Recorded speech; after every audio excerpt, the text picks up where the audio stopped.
What is going on, everyone? And welcome to the Double M Show.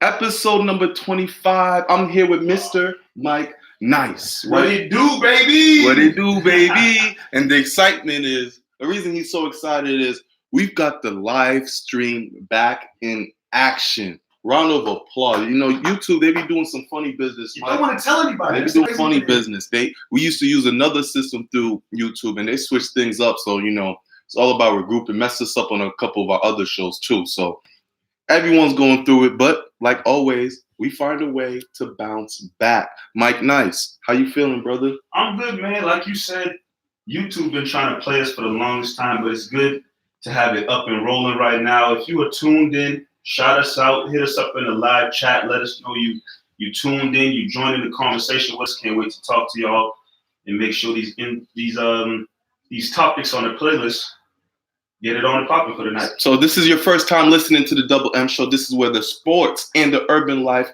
collide. Me and Mike Nice been doing this for years now, and we finally got the platform to talk the entertainment business as well. T-Mac is not with us, our third co-host, but we will always hold it down.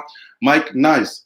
Let's start wasting time, brother. Yeah, let's get right to it, man. Let's get right to it. What is on the playlist tonight? On the playlist tonight, we're definitely going to talk about this NCAA rule that they put in place.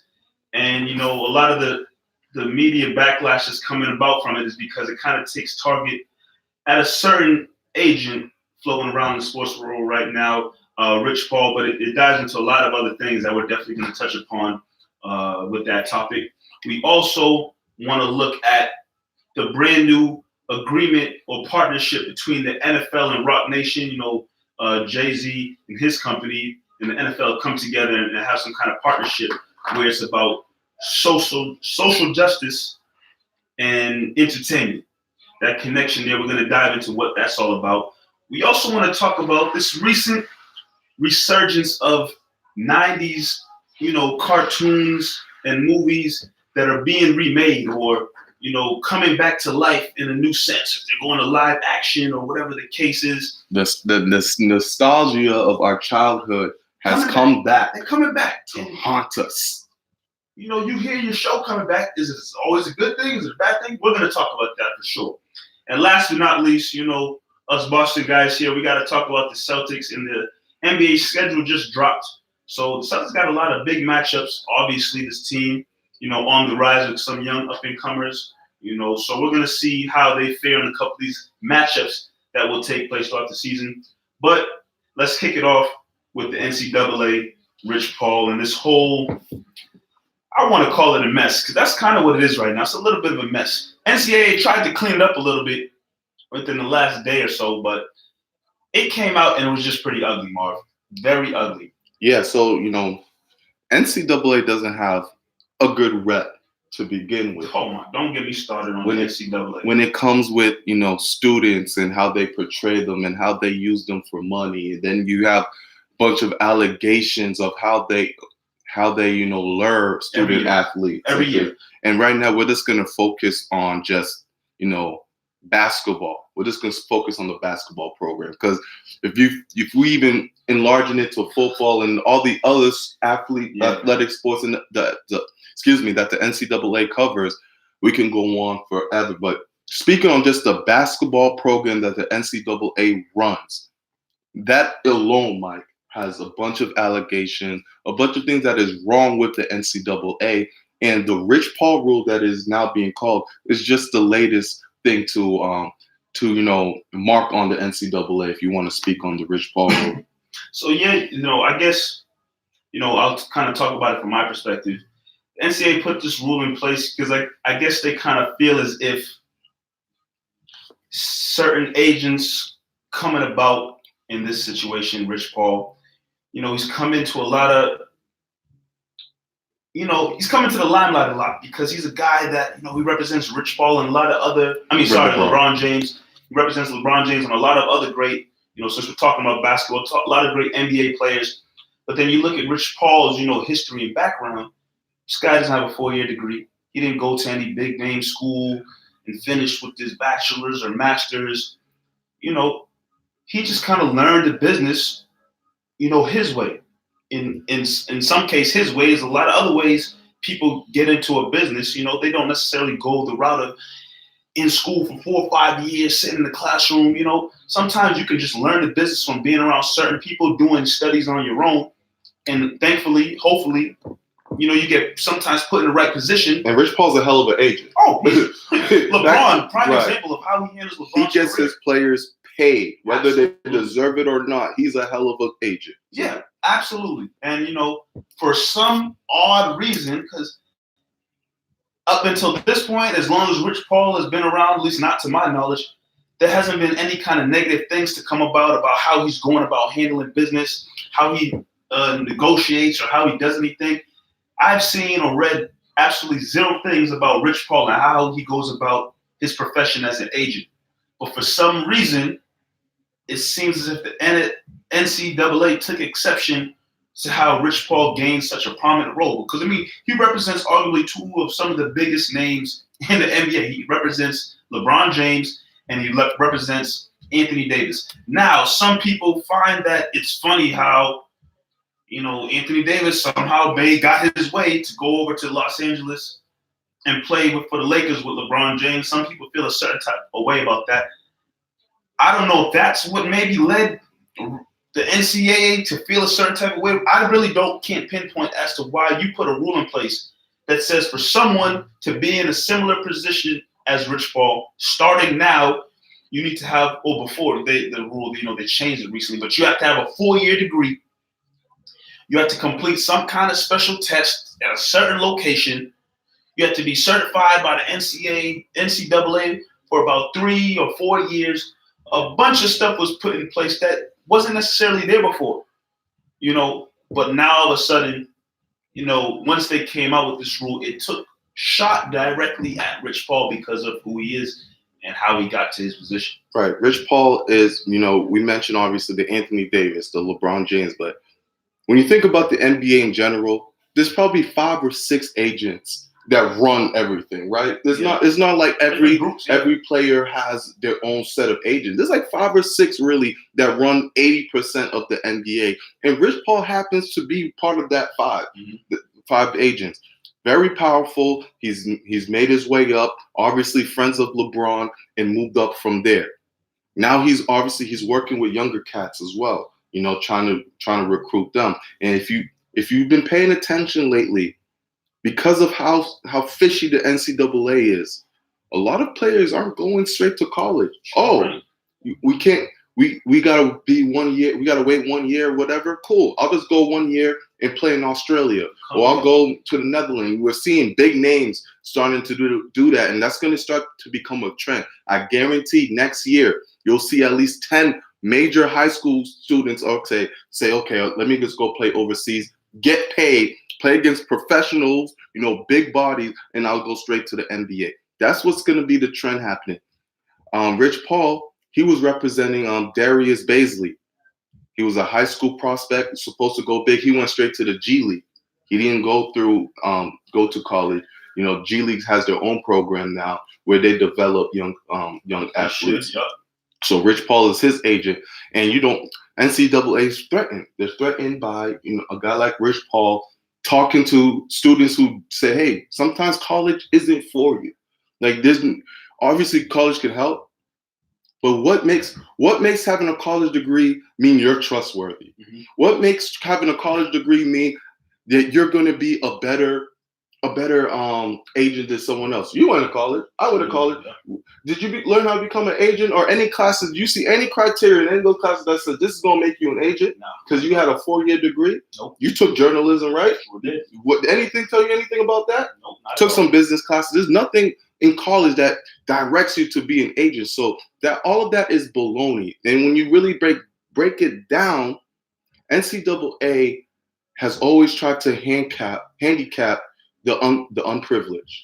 Right. And this is just another example of how they felt threatened, and boom, they put this out. Oh, you need to have a 4-year degree to, start talking to the students to become an agent. That's ridiculous. Yeah, it goes back to looking at how, bloodthirsty the NCAA is. Because at the end of the day, everything you said, all the NCAA sees is Rich Paul or people similar to him, or these students who decide not to go to college, they're taking money out of their pocket.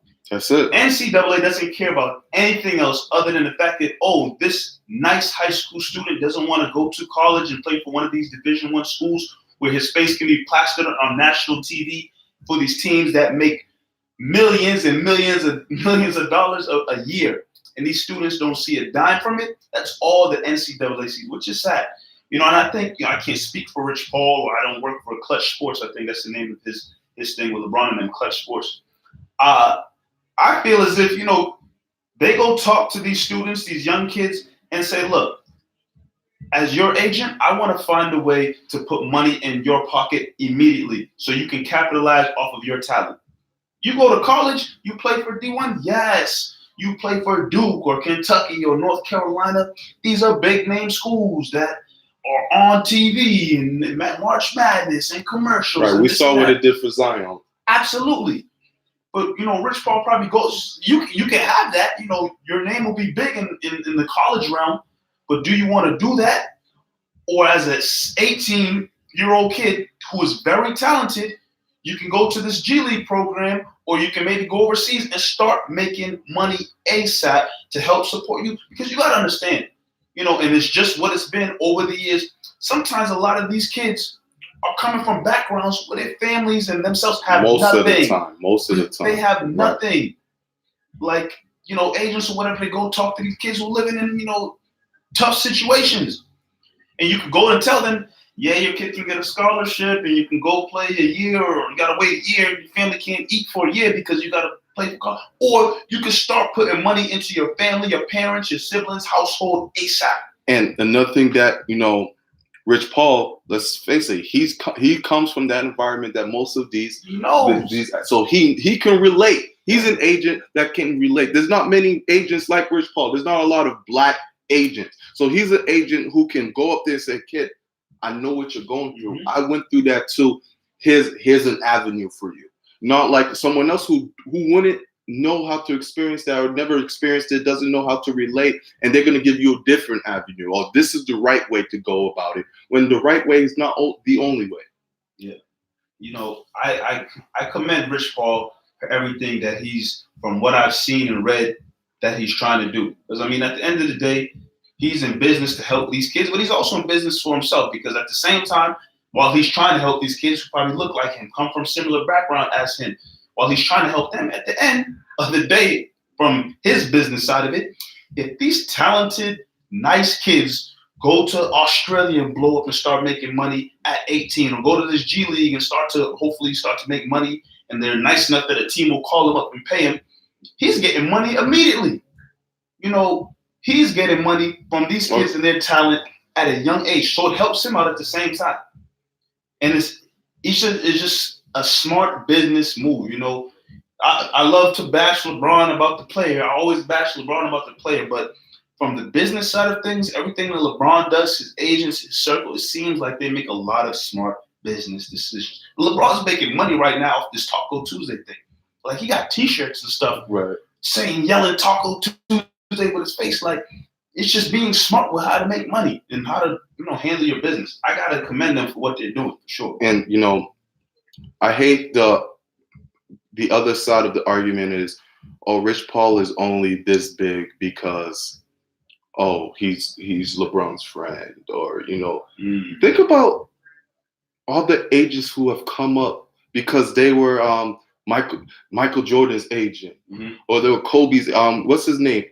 The GM for the Lakers right now. What's his name? Rob. I'm blanking Mitch right Kupchak? now. No, not Mitch. Not Mitch. Rob Pelinka. Rob Pelinka. Rob Pelinka, yes. Kobe's agent. He just got there because he's Kobe's agent. Yes, you always have a big name that propels you. And now the question is, what do you do with it? Everyone's had a big agent, a big signing. Now, what do you do with it? And what do you continue? LeBron's not going to play basketball forever. True. Rich Paul's still going to have a legacy to continue. Once LeBron is done playing basketball, he's still going to be agent, signing thing, and he's already made a name for himself. Think about how many times we heard about Rich Paul this past year through the Anthony Davis and everything that he's doing. So Stop it with the whole LeBron James thing and everything. Question comes in from Kay Frazier saying, would this have been something discussed publicly or behind the scenes under the rug, maybe, had LeBron not publicly shined a light on it? No, this was going to blow up because once it happened, all the news media. I don't even think it took Rich Paul or LeBron James to come up with a statement for this a light to be shined upon this, because it's just absurd. Like, it's just absurd living in this current time period where you don't necessarily need to have a degree or this certification to do X, Y, and Z. You can make your way and make a path without obtaining certain things that the system tells you need to have. It's possible. Is the road probably a little bit tougher? Possibly. Or sometimes, maybe not, because sometimes all you hear is it's all about who you know, the connections you make. You network, you get put in a good position, you can get to certain levels. So I think regardless of, obviously, LeBron speaking on it, it definitely influences the NCAA. If LeBron doesn't speak out or Rich Paul doesn't speak out, does the NCAA abolish this yesterday? No, it probably lasts a little longer, But when you have all the powers that be pushing it, like we had the conversation about LeBron the other day. This is not just a superstar basketball player. He's bigger than that. This guy is one of the biggest athletes in the world. So if not the biggest athlete in the world. So whatever he says, whatever he does has major push. I agree 100%. The NCAA is just like, it's weak. It's so chill, man.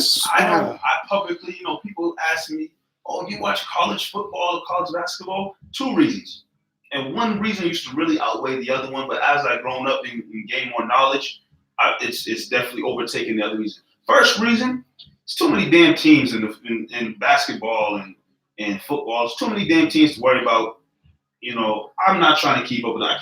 NFL, NBA, I'm good with that. Too much to keep up with. But the other reason that's grown over the years as I gain knowledge, you just find out that they really, in all honesty, don't give a damn about the kids that play for the schools or universities. They don't care. As long as money's getting in their pocket, because this person, you think when Zion messed up his knee, that game and his shoe tore, you think they really cared about if Zion was okay? That game was one of they probably cared, but like that game is one of the most televised college basketball games in history. Obama was courtside. Yep. I don't watch college basketball, but that game, I said, let me tune in to see what the Zion game, the Zion dude is all about. As soon as he got hurt, felt bad, but probably like a lot of other people, I shut my TV off. I was done. I didn't care anymore because Zion wasn't playing. He's the biggest name. So they're losing money or they gain money depending on what they can get out of these kids. And it's just wrong.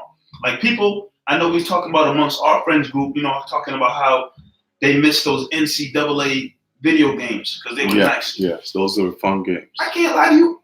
I don't give a damn. I'm happy they stopped making them because they weren't. And there's former players that have argued this over the years. Those games, as popular as it was, as many games they sold, they weren't putting money into these kids' pockets. And that's the issue, and it sucks obviously that video games won't be made about it. But at the end of the day, when these kids, you're using them for profit and they get nothing out of it. And you hear stories of, stars going home with nothing to eat or going back to their dorms, eating ramen noodles. It's like, what? You watch these games that are televised and you see these big prospects, these lottery picks. Once that game is over and the lights shut off, what they go back to? Can their families sometimes even attend the games? Nope.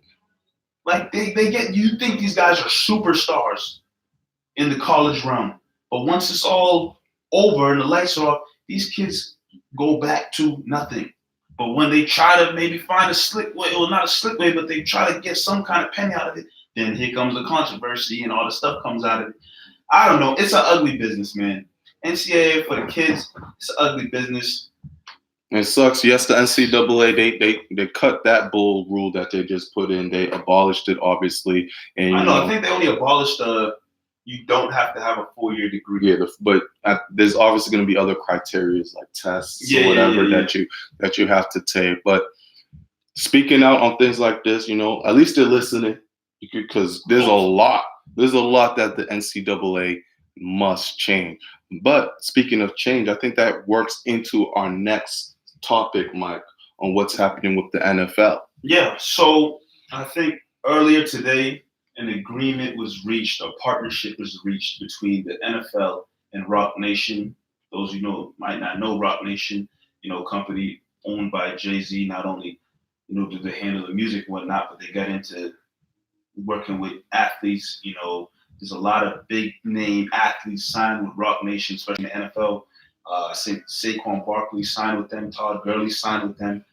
But yeah, they reached a partnership with the NFL, and the headline read an entertainment and social justice partnership with the NFL. And then if you keep reading the article, which I read on Bleacher Report, talked about how Rock Nation is now co-producers of the Super Bowl. So you can imagine, the upcoming Super Bowl is going to probably have some artists, Rock Nation artists, whatnot. A lot of extra stuff might go into it. Who knows how they'll build that entertainment aspect, but that's one of the main titles under them now as co-producer of the Super Bowl. But like I said, it said entertainment and social justice. I can't even talk. How does that evolve over time? Because you can't have a title like that without nothing coming from it. This is weird to me. And I don't want to sound ignorant and be like, okay, NFL, they're doing an entertainment, social justice thing. Yay, I'm supposed to be happy about it, but I'm not, Mike. I'm not. This is not something that says, okay, change is going to come. Talk to me about Colin Kaepernick. Don't talk to me. That's the name that kept flowed right into my mind. Don't talk to me about entertainment and social. Tell me why Colin Kaepernick hasn't gotten a look yet. Then we could talk about you want to do the whole entertainment thing, the whole social justice. Last year the big thing was, hey, we're talking about money here, right? This is all a money grab. Last year, what was the Super Bowl show? Was the halftime show? Maroon 5, Maroon 5 or something like that, I believe. And people were killing it. It was bad because all the artists they wanted, like the Cardi B's, the Meek Mills, and everything. Wanted Jay-Z. Jay-Z. Everyone said no. We're not. Rihanna was a big one. They all said no because Cap is pretty much blackballed from the league. And you want to get these superstar entertainers here, but what are you doing for someone who was kneeling? Was he the perfect person? No, but he needed for something of justice. And the NFL never showed him support. The players did, but the NFL never had his back on any of the issues. Actually, it was like they were mocking him. They switched. Everyone knows the story. I'm not going to go throughout the whole thing, but they switched the narrative of what happened with Colin Kaepernick. Now you get a big guy in Jay. The reason I have a little faith is because this is Jay-Z. And this is someone he's smart. He understands the business. He understands a lot about social justice. So I'm hoping maybe there'll be something there. But right now, it just looks a lot more as a money grab and to try to save face. What are the actions that are going to happen? Entertainment and social justice. Or are we just trying to make a better Super Bowl? A better Super Bowl show? No one gives a damn that much about the halftime show. Not at all. Like, it's about the game. Tell us, what are you going to do to, spread awareness of social justice? Yeah, I think that's what it really boils down to. You can't have a title of entertainment and social justice and nothing really come up from that. Yes, you want to help the Super Bowl up? Sure, whatever you can. Again, NFL wants to make money, and I think they probably know once the halftime show hits, most people, I know we did, that's full time. Let me go make a plate, go grab the next drink or something while the halftime show's on. You bring in Rock Nation, maybe you can get a couple more eyes to turn depending on who you have performing. But yeah, the title, like I said, also read social justice. What are you going to do? Maybe we're jumping the gun a little bit because this just came out today, August 13th. So maybe in due time, we'll see what happens. But I wish they put out another huge piece of information, just like if you read the article, said they're co-producers of the Super Bowl. Okay, that handles the entertainment side. What's happening on the social justice side? Why do you even need entertainment? If you want to take this serious, Make it social justice. How many times have there been domestic violence cases that's happened in NFL? And when have you ever read a domestic violence case in NFL and you said, damn, they finally handled that correctly? Oh, wow, they really did a great job with this. The NFL was on the ball. Just this past month or so, we were just talking about the Tyreek Hill situation. Social justice is, I get it. You want to have the celebrities because the celebrities will bring attention to what you're doing. Rock Nation, that's as big as it can get with you, but bring out steps, bring out plans of what we're going to do to really spread awareness to social justice. There's kids, because pretty much when you do this, you're promoting to children. Yeah. Children are not aware of what social justice is. What are you going to do about that? You're going to have football camps, football program, and you're going to institute some social justice programs in there? That's what I want to know. Yeah, you have to start making, and the thing is, not like this is agreement reached like during the middle of the season that's leading up to the Super Bowl. This luckily happens prior to the season. So if you want to make moves happen, this upcoming 2019 NFL season, we already know what's going to be, what we're looking forward to in terms of if you care that much about the halftime show with the Super Bowl. But this upcoming season, like you just said, you need to show us something. If you want to have this title for Rock Nation, which is a big organization, you have to show us something. Got K. Frazier said this is the hire of someone black to show racial inclusion, affirming action feels like only one of y'all can sit with us, be happy about that. So that's another way you could look at it. Yeah. You're saying, hey, when you see all the time, like when Gucci had that crisis with the blackface, they hired someone black to direct. Or when there's a mistake that happens, usually, a business, the first thing they'll do is hire someone black and say, okay, we fixed the problem. They got a seat at the table. Is that the right way of doing it? Is that the right process of going about things? How about acknowledging where you're wrong and see what you can do? But luckily, like I said, yes, this is someone black, but this is Jay-Z. This is someone who we've seen in the past couple years now. When he takes a stand on something and he wants something done, he's been doing amazing things. Influence. Yeah, he's been doing amazing things. You can think back to, the Meek Mill situation that happened. So you can put hope on that and say, okay, what he's going to bring to the table is going to be something serious. And like you said, we know Rock Nation is they have agents, they have players under them as well, like the Saquon and them.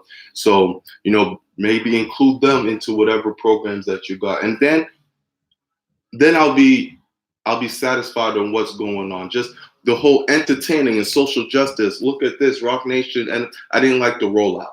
I didn't appreciate the rollout that came out of it. Yeah, and I don't want to really switch topics too much, but it's kind of all included. This whole thing, we talk about NFL. I think sometime last week, Kaepernick put out a video of him training, still in the gym, lifting up weights, doing everything he needs to do to try to be ready, or stay ready. And I literally just watched that video, and then I'm like, this guy, how old is he? Like, he's 32 years old, still relatively young. Marv, is this dude ever going to get a shot again? He reached a settlement with the NFL with their situation they had going on. They reached a settlement. There's nothing there anymore. But is it over for him at 32 years old? It's over. It's over for Cap. Once Cap took them to court, I knew it was done. Whether the settlement or whatever it was, unfortunately, it's over for Kaepernick. Could he still play? Yes. Are there some bums in the playing quarterback right now? Pisses me off we just much. saw Danny Etling just finally got cut from the Patriots today. Like, there's some bum ass quarterbacks in the league right now. You're telling me that Kaepernick, who's a couple years removed from the Super Bowl, can't get a shot? Was he great in his last year? No, he wasn't. But was he bad enough to not play in the league? Absolutely not. But once that case happened, once he sued the NFL, Mike, there was no way in hell Kaepernick was going to get a shot. 1 out of 32 teams, nobody giving him a chance. No one's even bringing him in. No one's even brought him into for training camp. And now you're talking about 32. 32, you're saying he's relatively young. Now we're obviously going to wait till next year, right? Now he's 33. 33, like, does he still got it? Now he's 3-4 years away from the league. Is it worth bringing him in? And it's just, unfortunately, it's going to go by the wayside. Compete for at least a second or third string option it's done. on a team during training camp. That it will forever baffle me. Even years from now, Kaepernick's older, retired, whatever the case may be, I'll always sit back and say, through all of this, not one team in the whole NFL can say, look, let's just, because you know what? To teams' defense, you know what they always come out and say? Oh, it's just a lot of media, extra media that we don't want around the team and whatnot. Maybe in a sense, if Rock Nation is really there for social justice, maybe in a sense, they kind of step up and handle the media scrutiny that comes towards the NFL. I don't know. I'm not in business meetings. I don't understand. But like, teams are always worried. I feel as if they're worried about with Kaepernick, not that he's going to kneel, but the fact that, the media is going to be around, it's going to raise too many questions and whatnot. I'll always look back at this time period and just say that the fact that no team could at least come in to training camp and throw the football just to compete is just it's a black eye. This time period, it's a black eye on the league. And I hope it's remembered in history. And it will be, because the thing about Kaepernick, which is great, is it's not like he's out the league and he's just in bed in his house. No, he's staying active. He's active. He's fully committed. I don't know this for sure, but I think he's at peace. I think he knows if he'll never get a shot in the NFL again, that he did something, and that he's okay with his next path or his next career path. I think that's what it looks like. That he's okay with it. He's not, obviously he's still putting out the videos there, he's smart. He'll know First Take. He'll know that Fox Sports 1, people will start talking about it. Hey, Kaepernick put a video out there, and they'll create some buzz, maybe put some pressure on someone. But at the end of the day, I think he's at peace knowing that, hey, I might not be able to play in the NFL again, but what I'm doing right now is something special. I mean, he's not hurting for money. We know that for sure. Nike's taking care of him pretty well. Sure. So it's just about, unfortunately, he's not going to get equal opportunity to fight for an NFL job. It's what he's going to do, continue on. And, we're gonna remember Kaepernick a lot differently as time goes on. History is really going to show what he's done. Maybe if Rock Nation's thing works out, we start really looking back at what Kaepernick's work, So we just gotta let time go through. We got Winston saying, you're telling us a Super Bowl quarterback is worse than 64 players. Let's not forget he was a Super Bowl quarterback. NFL QBs are hard to. And that's what I was saying. He was just a couple years removed from the Super Bowl.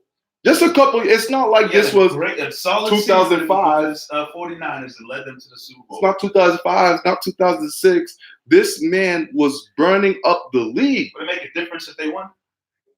No. Whatever happened to what? Because you have to remember,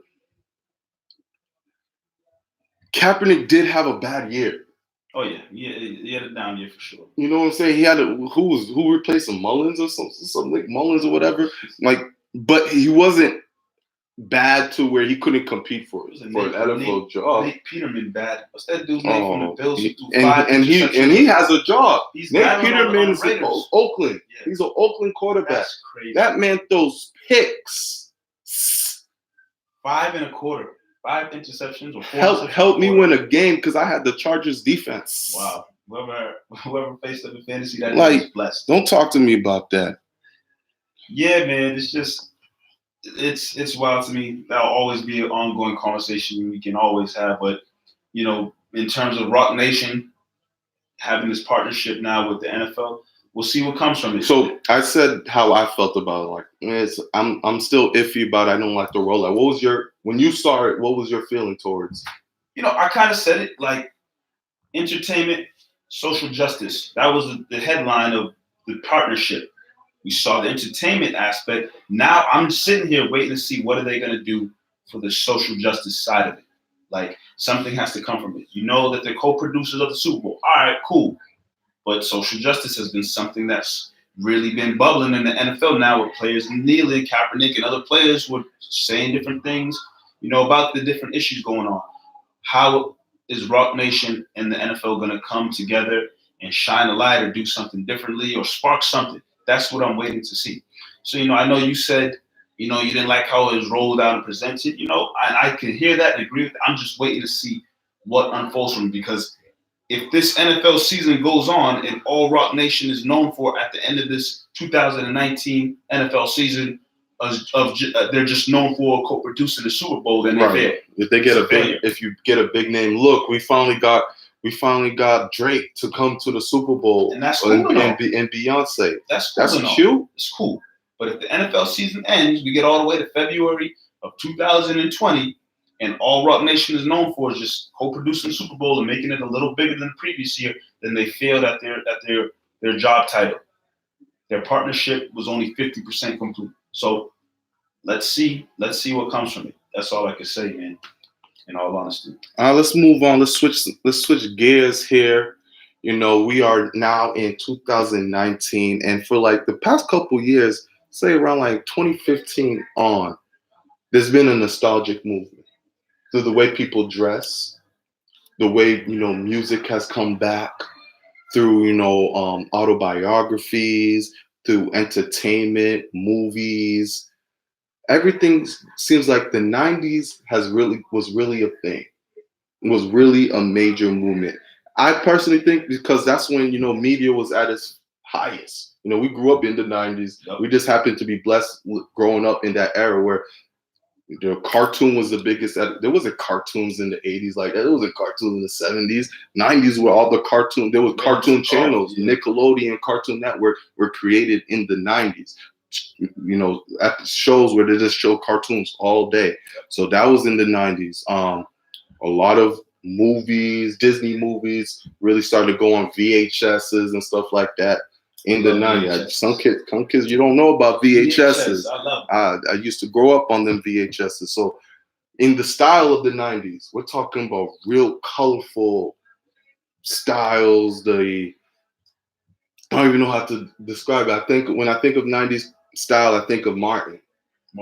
Fresh Prince. That type of style. The Jordans. Saved by the Bell, exactly. That's another good one. And then you start hearing, Saved by the Bell is gonna come back, or you're gonna hear Martin's trying to come back, or they're trying to make a Fresh Prince remake, or all the what's that? Boy's World. Boy Meets World. Boy Meets World. Boy Meets World. Yeah. Now there's Girl Meets World on Disney. That's So Raven. That's early 2000s. But now there's another That's So Raven coming. So you see, yeah, man. There's That's So Raven, but now she's a mother. Oh my gosh. So you Cosby's? Huh? Cosby's? So come on, Mike.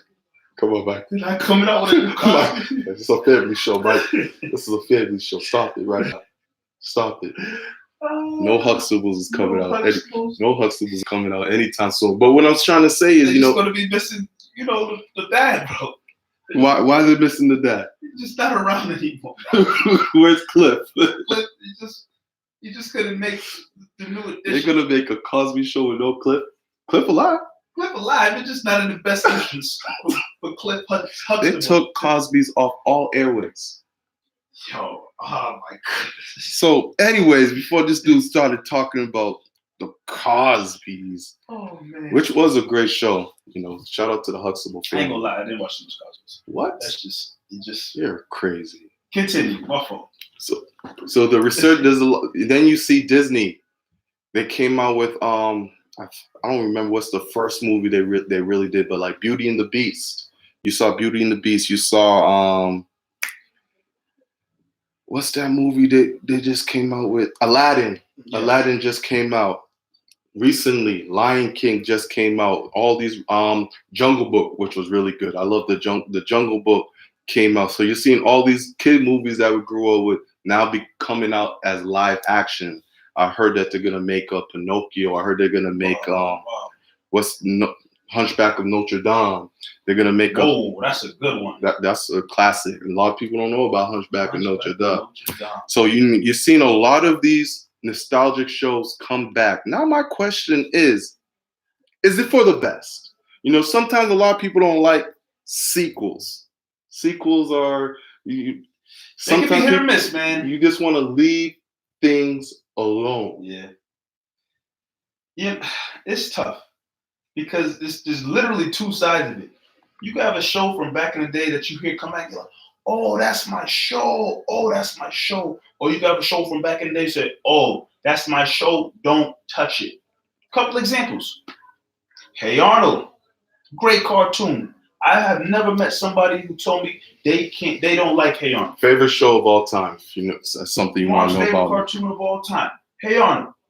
They came out with that movie, and you know what? I mean, the storyline, but I didn't really care for the movie. The movie was... I don't ever have to watch that movie again. The Hey Arnold is just a little different because you finally got closure. That was like I said, the storyline. Okay, yeah, you got closure, but like other than that, it just didn't have the same pizzazz of that. Them early Hey Arnold episodes. I don't know. It just wasn't the same. Like it just doesn't sit right in this current time period. And that brings up Rocko's Modern Life. That's my favorite cartoon of all time. Rocko's Modern Life. So they were smart with it, talking about, okay, how do we get a show that was in the 90s and make it, representable? Because Rocko, if you're a kid, you could always tell that it wasn't really a kid's show. Like they had some slick stuff in there that would make you laugh. Like, oh, they're showing this. That's how Rocko always been. So they put Rocko on Netflix, and they made the plot as if Rocko's skipped 20 years and he's in this era. Mm-hmm. Mike, it's your show. I'll let you talk about it. I don't really have to beat around the bush too much. It sucked. The movie sucked. Like I was just saying about Hey Arnold, it doesn't sit right in the current time period. During this time when you're watching it, even if you're a kid or maybe a teenager or whatever, you watch it, it's hidden in that moment. It's hidden in that moment. Now, if you're a kid who watched it during that time period, you're older, you're looking at it like, oh, it doesn't feel the same. Couple different reasons. One of the main reasons, I hate when they bring back these cartoons in the current time period and the voices of the characters are different. Like if it don't sound just like Rocko from the 90s that I remember, if it don't sound like Hey Arnold or Gerald, like if it don't sound the same, I'm already ticked off.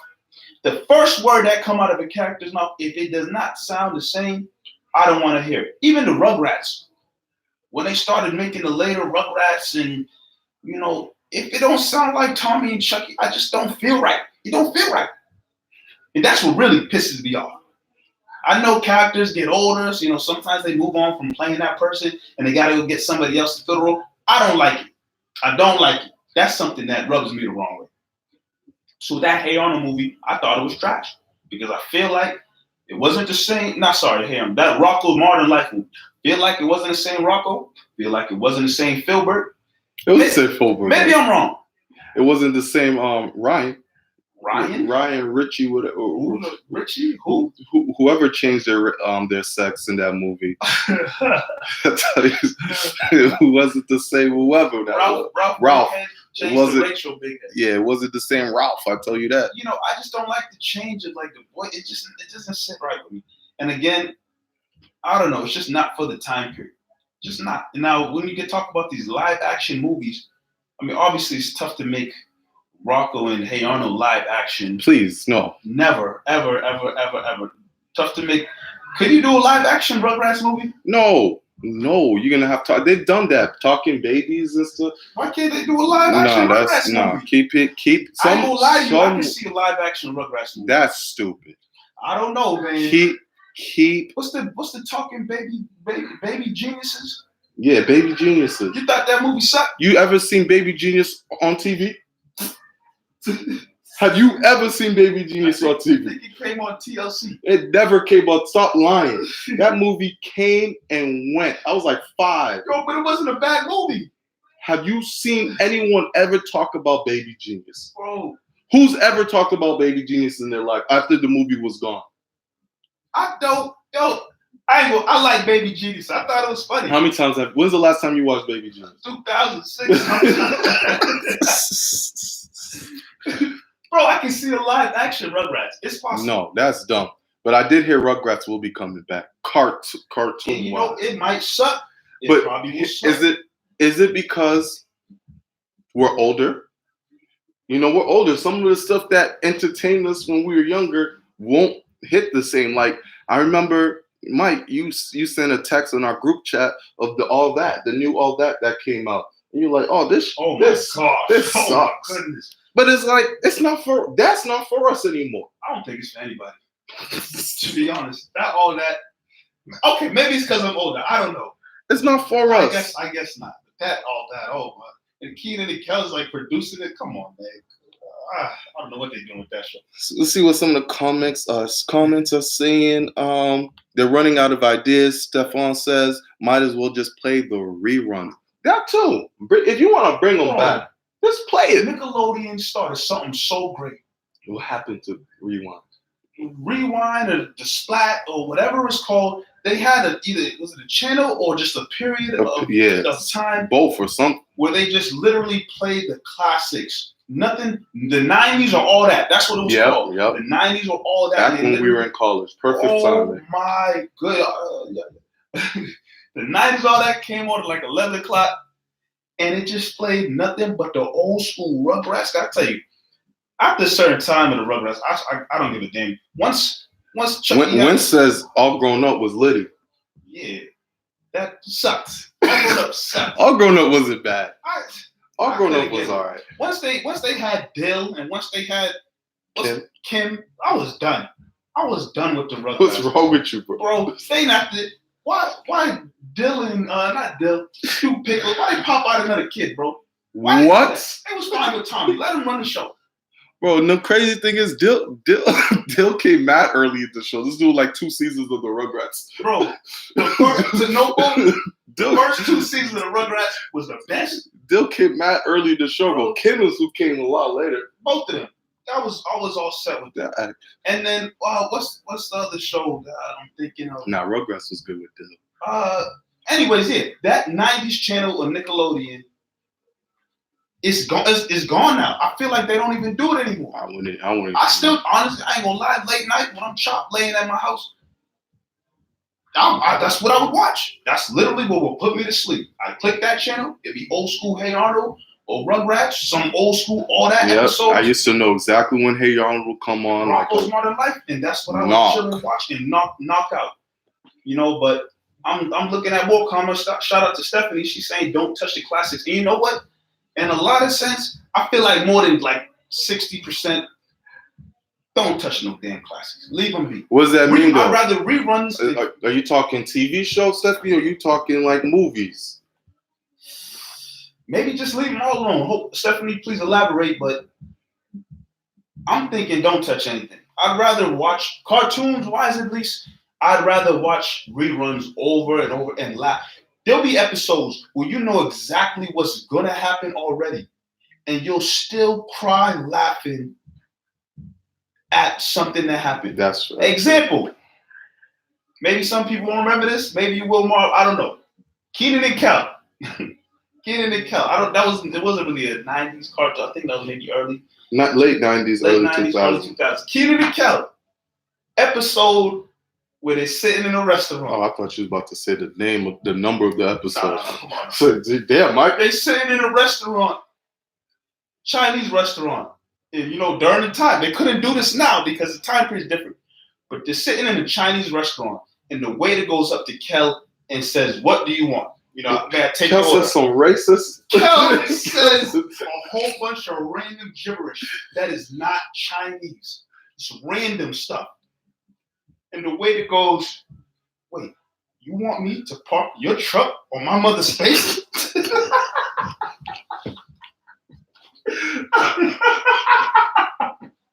Yo, the waiter tries to jump over the table and beat up Kel, but Keenan stopped it. And which brings up something else. A lot of the comedy back then, even like the child comedy that we laughed at, can't even be used anymore. Bro, you think you can see an episode in 2019 where someone's faking the Chinese language? Yeah, you can't. You You can't do that. That Magic Johnson music. You like. Yo. There's a lot of stuff in the 90s because, like I kept saying, that's when media was big. That was fresh. Everything was fresh at the time, so you could get away with whatever. There was no PC, no nothing. So you could just say random jokes, and that was hilarious. Now you can't make a joke about any type of race or anything like that. You gotta the next thing you're on Instagram sending in an apology. Exactly, it's not the same. You can't. I think, and maybe in a sense, that's why all that can't probably work right now. Because all that was like what the young SNL in a way. Exactly. And all that now, again, maybe it's because we're older, so the jokes don't hit the same way, but all that can't be that edgy, if that's a word to use, that like it was back in the late 90s today. It can't. A lot of things can't work. A lot of things can't hit the same way they did back in the day. Like wrestling, for example. You watch wrestling, it's not the same than it was back in the day when they was bashing chairs over each other's head and making them bleed. They don't do that anymore. It's different times. Even the divas are different. They fully clothed now, but let's talk. Hey man. No but overall, still looking at the comments, we says I hate kids. Bro, look, you had Tommy, Chucky, Phil, and Lil. Angelica, Spike. That's all you needed. It was good right there. Susie Carmichael and her brothers and sisters, they was popping across the street. I love the episodes when they went over there. The father hated the Kwanzaa episode. What was the Kwanzaa episode? It was one of the only times they were over the crib. The one episode they brought them up. One of the few episodes they brought them up for the Kwanzaa episode. But yeah, Stephanie's saying both, classic cartoons, movies, and music. Should you just let stuff rock and leave it how it was back in the day? Music is interesting. Music. We're talking about a song like samples of old classics and things like that. Just don't ruin it. Yeah. We've heard some songs take different takes of it, and it sounds really good. Yeah. But I understand leaving the classics as classics, but it's difficult because sometimes you're watching Hey Arnold, you're just like, damn, I wish they would make more episodes. Or you're watching Doug. I bet you were excited prior to watching Rocco. Were you not excited that there was a new Rocco movie? I think if anybody sees that their old classic cartoon is coming back, you see that commercial, bang, Rocco's back, or hey, the initial reaction is, oh snap, yes, my show's back. Everybody had. I don't think anybody can really. Oh, if I could sit here and be, oh, Rocco's back. Oh, that's not a feeling that went across my body at all. I was like, oh, my show Rocco's coming back. But then you watch it and you're like, nah, what is it? Tell me, did you finish the movie? You want me to tell you where I stopped? You know what? You don't have to tell me, honestly. I probably know. But watching that, I'm just sitting there like, yo, this is not what I know. And, kudos to the network and the producer try to put something together, ignite an old flame or something. I don't know. Sometimes it's just not hit for me. I have yet to see the Lion King movie. I've not seen it. But have you heard anything positive about the Lion King? I have not, but I will still see it. I'm gonna see it, yeah. But like by this point in time, you hear people talking about it. Yeah, it has a big rate. I haven't heard anything good about the Lion King. How the hell you ruined the Lion King? The thing is, with Lion, this is me defending without seeing it. With Lion King, what the hell were y'all expecting? Like, were y'all expecting lions to smile and dance and sing? They're gonna go straight to live.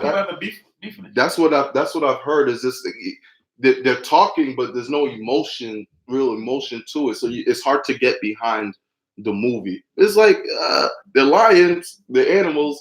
It's a live action compared to when you watch the Jungle Book. That had animals as well, but there was also, human factors to it So maybe, I don't know. That's tough. I haven't heard anything good. I mean, and all I can keep thinking of is how do you ruin that movie? Yeah, I guess it's live action or whatever kind of special effects they use with the lions. I heard you just go watch it for the facts, pretty much. Whatever it is, I just sit here and think like, how do you ruin a movie that everybody loves, The Lion King? Or here's another thing, Toy Story.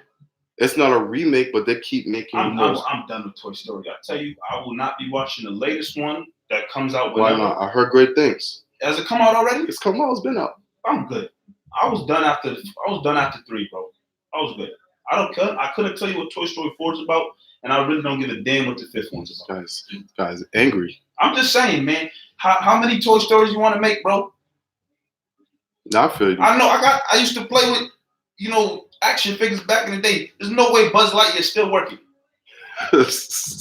Toy Story 6, bro. Buzz Lightyear missing a leg or something, a wing. Something got to be gone. They gotta really hit old age or something. I don't know. Yeah, they told. They gotta hit old age. Come on, Mike. But something gotta be wrong. This dude said Toy Story's gotta hit old age. There's no way toys like Buzz Lightyear make it from Toy Story 1 in 1994 all the way to Toy Story 5, 6 in 2000. You want some dead, bro? Buzz Lightyear needs to be missing a wing. He can't fly no more. That's what the story's about. When there's old news and nobody cares about them. In this new one, can Buzz Lightyear fly? If he can fly, I ain't watching. But if he can't fly because he's missing a wing, like Woody's string in the back gotta be gone. Something gotta be different. Yeah, I'm not talking to you about this, Kobe. I'm done talking to you about this. Let's move on to our last topic of the night. As you guys know, the NBA schedule is out. And this is probably going to be one of the biggest NBA. This is going to be the biggest NBA season to date. When I say big, I'm just talking about media coverage wise, hype wise. This is going to be one of the biggest. Yeah. To the point, the NBA is being slick with their scheduling, how they're moving hours up a little bit to get more viewers. They've lessened the back-to-back games so they can get better games to try to stop load management, which is going to be the only hamper of this season, because you're going to see a lot of load management, I believe, going on. Kawhi just proved how great that could work for you. So, it's a trendy league. Remember, Pop started it for a little bit, then Doc Rivers took that at it with the big 3 Celtics, started giving guys rest. So whatever happens, whatever works, that's what teams do. If there's a big 3, every team tries to form their big 3, unless you're the Timberwolves and you just messed that up completely. But that's a story for another day. But like I'm saying, Celtics schedule is out, Mike. Their first game is at Philadelphia at their opening night, October 23rd. Celtics versus Sixers. And the Sixers are stacked. If you forgot, Ben Simmons as their point guard. They have who's their 2? Jordan Richardson. Jordan Richardson, Tobias, Al Horford, and of course Joel Embiid. Yeah, the Celtics. That's stupid. With that opening season game, and even if I remember correctly, they're 3 out of the first 4 games are against top contenders. I think it goes Philly game 1, Toronto game 2. Opening night.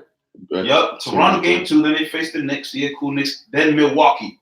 You're talking about 3 teams right there that easily could be fighting for the top 1 or 2 seeds in the Eastern Conference. Boston's going to be tested right out the gate. And, I'm actually excited for it. If they come out and they dominate, will you feel super good? Yeah, they'll win games, but you'll say, it's early in the season. If they come out and they lose to these teams, you know what you'll say? They lost, but maybe it's early in the season. Hopefully they can start to get better over time. These early games, you can't sometimes read too much into them. They're just early in the season. Teams are starting to click with their new pieces and whatnot. But it's going to be great basketball to watch. I know I'll be watching. A lot of people will be watching. You'll be watching. People are going to be tuned in for the season. And going off of what you said earlier, with a lot of media coverage happening this season, it's just all because the talent is just a little bit more spread out this year. And hopefully that's a trend that really starts to pick up, over these next couple of seasons or whatever the case may be. Talent spread out a little more. Like we had on an earlier show with T-Mac here, I believe, talking about is the end of, the super team, big three team. Is that coming to an end? The big three era is over. It's over? It's completely gone. Yeah, I mean, now it's just a lot of pairs on teams.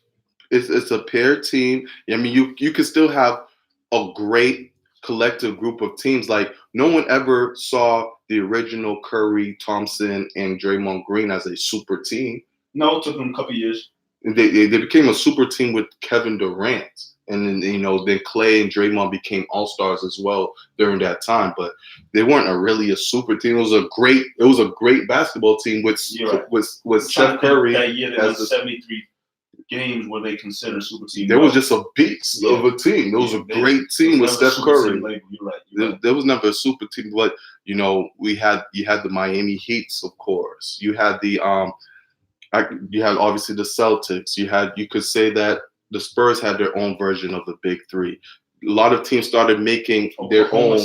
Oklahoma City tried to make a big three with Melo. Or were you talking about with KD, Westbrook and Harden? But that was man-made. That wasn't like built. Yeah, those are the ones that I like. That wasn't built. So organic built ones, yep. Like I mentioned, the Timberwolves, joking on them, but they had Karl Anthony Towns, Wiggin, and Jimmy Butler trying to form a big three. Teams were just trying to make big threes. Harden, Chris Paul, and Capella. That was where it was going at. Kawhi, Thanos, Leonard said, yeah, cool, none of that. First of all, I'm going to carry this team by myself and beat the Golden State Warriors. Yes, they were injured. Let's not forget about that. And then he said, I'm going to mess up with the Lakers a little bit, have them wait, join the Clippers, have Paul George come with me, blow up Oklahoma City, have Westbrook go to Houston, and it just got spread out from there. Yeah. So it's going to be, obviously, you got super talented teams like Philadelphia 76ers who have a lot of great talent on that team. But the big three era, when you have 3 stars, that's done. Yeah, well, just to kind of wrap it up, like we both kind of alluded to, NBA season is going to be an exciting one. If you really want to go check it out, the schedule is officially out everywhere. Whether you're a Celtics fan or whatever fan you are, go peep your team schedule, see how they match up early on in the season, in the middle of the season, on All-Star break, towards the end of the season. Go check it out and peep it. But looking at the time here, Marv, we got to begin to wrap up. We definitely do. Final thoughts, Stephanie said, wow, I wanted to see Toy Story. Go see Toy Story, Stephanie. Yeah. Go see. Don't listen to this man. No. Toy Story. Don't listen to this fool. Go see that movie you grew up with watching from the beginning to end. Toy Story 3 was great. Which Toy Story you want to see, Stephanie? 4 or 5? Go see. Don't listen to this man. But everyone who has joined in on the live stream with your comments, we thank you guys. As always, videos are coming out now. If you peeped last week, we have some videos coming out on the YouTube. We're growing slowly but surely. So make sure you check those out. Share it. Share this after the show. It'll be up tomorrow. Share it. Tell a friend. Tell a friend. Tell a friend. Rate, subscribe, iTunes, Stitcher. Check us out. Follow us. Google Play. Join the wave. Double M Media. Obviously, like Mark just said, we're growing slowly but surely. YouTube try to play this, but we're back. And we're going to continue to make these shows happen, make them great as possible. But we need y'all. We need y'all to be here with us, whether it's in the live stream, whether it's tuned in, giving us feedback, whatever the case may be. We appreciate y'all who tune in and are here with us every week. Absolutely. So any final thoughts? Any final words? It's been great. Summer coming to an end. My goodness, I don't even want to talk about it. But I'm on vacation. Shout out to Marv. Vacation, great boy. Enjoy it. I know with vacation, I met some great people on vacation. I bet you did. I'll still be here on my vacation though. Double M will be the only thing that I'll do work related on vacation. Hey, and other than that, make sure you relax, kick your feet up, and enjoy the Weez, I feel you, bro. I feel you. See you soon, my guy. Please. I wish, bro. Vacation chopped me, so we'll make it happen. So we got something coming up for you, though, Weez. Don't worry. So everyone, thank you for tuning in. This is the Double N Show, where the urban life and sports collide. We out.